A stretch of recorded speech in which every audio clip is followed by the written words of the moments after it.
What is up guys, and welcome back to the channel. It's a very exciting day today because we have software version 3.0 for the SP404-MK2, and with these big numbers, these big round numbers, we do tend to get a huge amount of updates. So there are absolutely loads of updates in this one, but I'm not going to cover every single one in this video. I'm going to just kind of choose some of the ones which I really liked and talk about those in a bit of detail. Probably further down the line I'll do dedicated videos to each of these things and go really in depth. But for now, this is kind of just an overview, and hopefully I'll be able to show you these in action and you can get an idea of what's included in this update. There's a couple of things that I want to mention before I start this video. The first one is, if you don't know how to update your SP, go ahead and check out the video in the top right corner there. That will talk you through the whole process. It's one of my videos. The second point is I'm going to focus quite a lot on the pattern mode updates because that's the area where I use the most and it's the thing I'm most familiar with. There are updates for other areas in this release, guys, so if you're into DJ mode in particular, there are quite a lot of updates for that. I won't be covering stuff like that in this video because I don't really use that area. So these are just the ones which me personally, I think they're really useful and they're good updates. Definitely check out the release notes, go ahead and grab it yourself and have an explore because there's loads inside this one.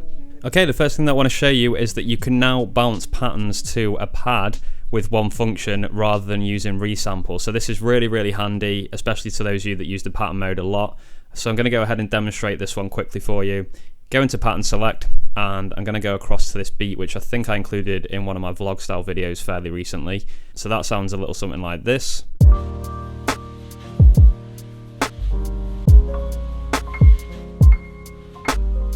Okay, hopefully you get the idea with that one. And all you need to do this is go ahead and press copy, and then I'm going to choose 2. And you can see here, if I use pattern select on the right hand side of the screen here, it changes. You can see it says copy pattern or copy sample. So I'm going to go ahead and make sure it's on sample. I'm going to press pad 9 because it's showing me the available ones on that particular bank outside of the pattern mode. So 9 down here is available. I'm going to press that, and I'm going to press copy to confirm. And you can see here it does a little bit of working. It does take a little bit of time. It's basically going through and doing all the processing, but it's not too bad. It does do quite a quick job of it. It's nearly finished now, as you can see. And there we go, it's done that, and it's actually bounced me out of the pattern area into the area where that's saved. And if I press pad 9 now,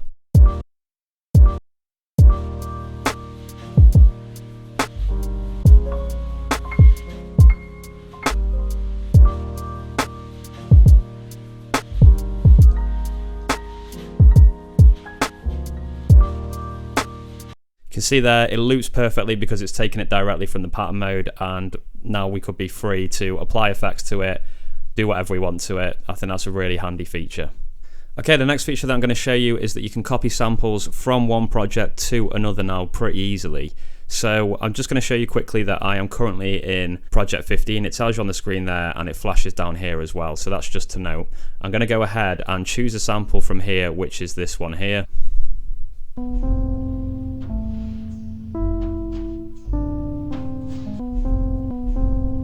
Okay, so I'm going to copy that one, and I'm going to do copy, just like the normal way that we usually do, and then 2. And you can see here above copy now, there's P15, so that's allowing me to choose the project. And the way you control this is with the 4th dial over at the top here. You can choose any project that you want, so I'm going to go ahead and choose project 1, and it's now showing me the available pads in project 1, which I think in this bank is all of them. So I'm going to choose A1. And you can see that's highlighted now, and copy, it's asking me to confirm it, so I'm going to go ahead and confirm it. That's done it very quickly as well. So let me just show you that sample again. This is in project 15. Okay, and I'm going to go shift and project, and I'm going to change to project 1.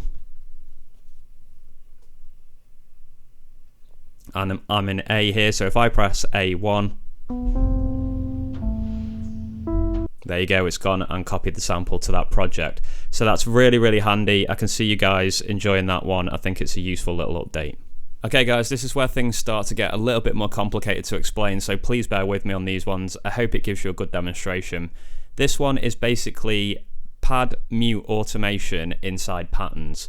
So basically what you can do is choose when certain pads mute, and you can toggle that on and off as well on a specific pattern. So if you've got a pattern that you've recorded, you're recording these mutes that you want, and then you can either have that on and the mutes will play, or then you can go ahead and turn it off as well, and that turns the mutes off. So it's pretty powerful, and this is really, really useful as well, because before this was introduced, I was having to copy patterns, delete the bits out that I wanted to really carefully, and then obviously it would be quite destructive, so that would be its own pattern then. With this one, you've got the luxury of being able to toggle it on or off, and it's pretty easy to do as well. It's just quite complicated to explain. So I'm going to go into pattern select, and I'm going to stick with this pattern that we've been using, this pattern 2.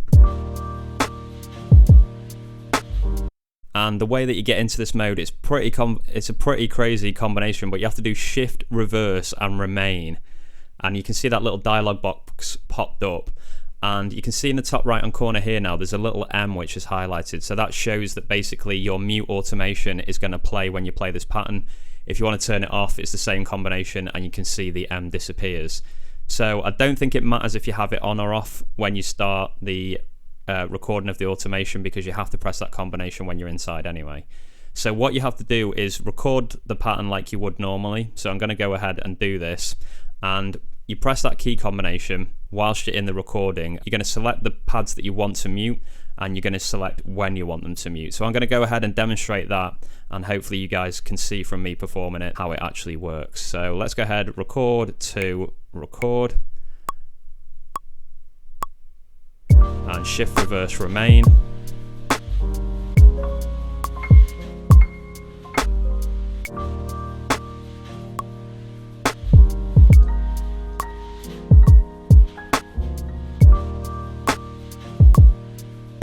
Okay, so hopefully you could see there that was muting certain pads, and it was allowing me to put in really nice mutes with pretty minimal effort, to be honest. And now what I'm going to do is go back into the pattern mode. For some reason it boots you out there. Hopefully, I think that will actually be something that needs to be updated. You kind of need to stay inside pattern mode once that recording's finished. And I'm going to select 2 again, and you can see that the M setting, so the mute automation, is currently on. So if I play this back now, you should be able to hear those mutes that I just put in.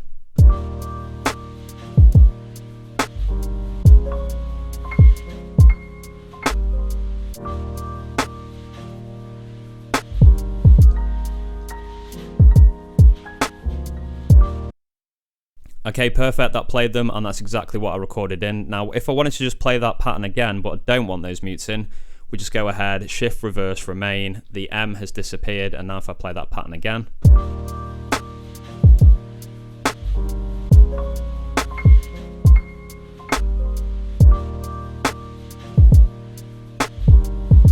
you can see there that all the mutes have disappeared and they're not actually on that pattern, so you can have the option to have them on or off. I think that's really, really nice. Automated muting, and you can toggle it on and off as well.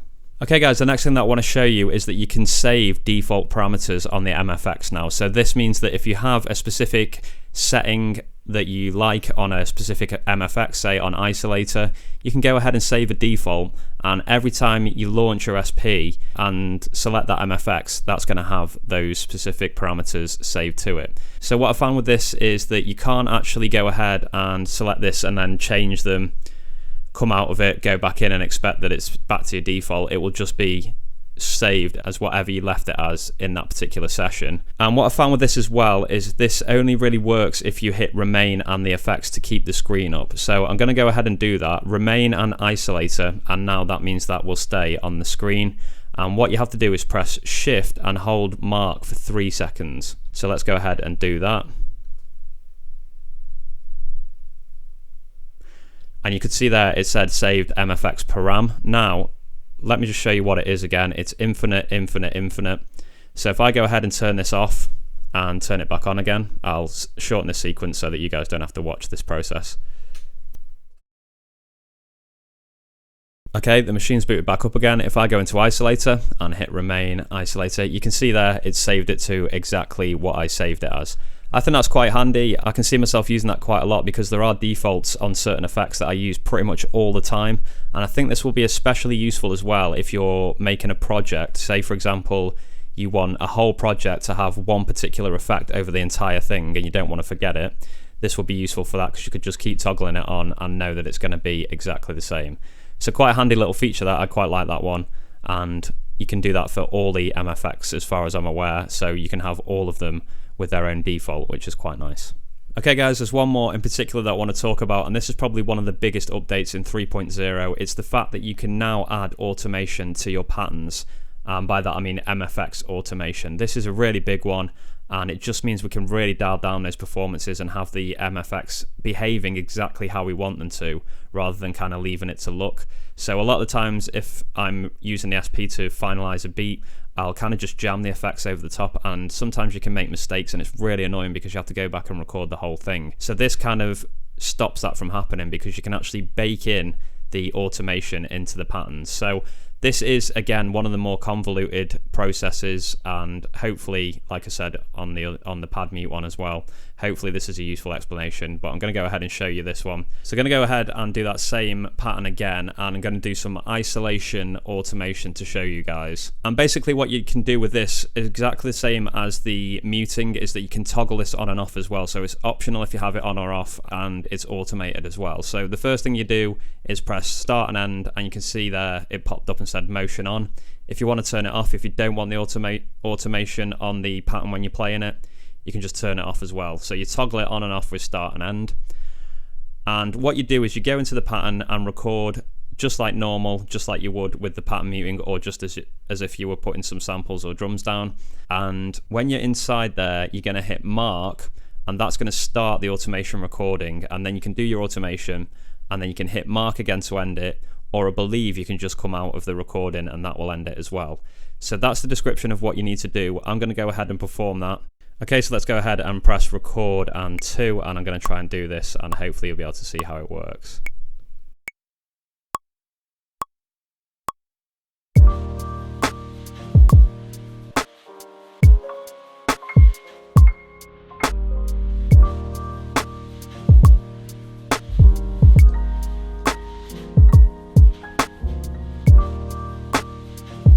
Okay, so I went ahead and recorded some isolation automation there. Hopefully you could see that. And let's play that back and see if we can hear it on the pattern.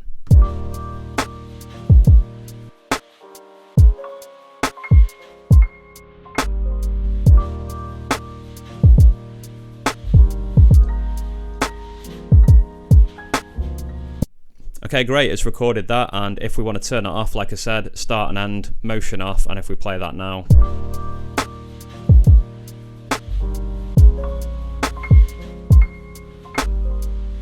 you can see there it doesn't play the motion, and you can just play the pattern as normal. So that is how you automate things. I would say that that is a little bit tricky to perform, and I'm still quite new to it. I'm still getting to grips with it myself, but obviously it adds a lot of flexibility to patterns, and like I mentioned, it makes sure that you get it exactly right as well. You can delete all that automation as well if you just go into the pattern and record it like normal. Just hit shift and mark, and you can see it says motion erase on.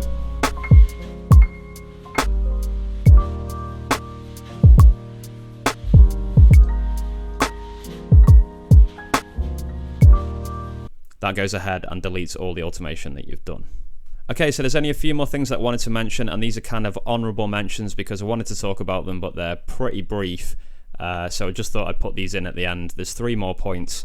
One of them is that you can now select the first MFX that is chosen when you hit MFX.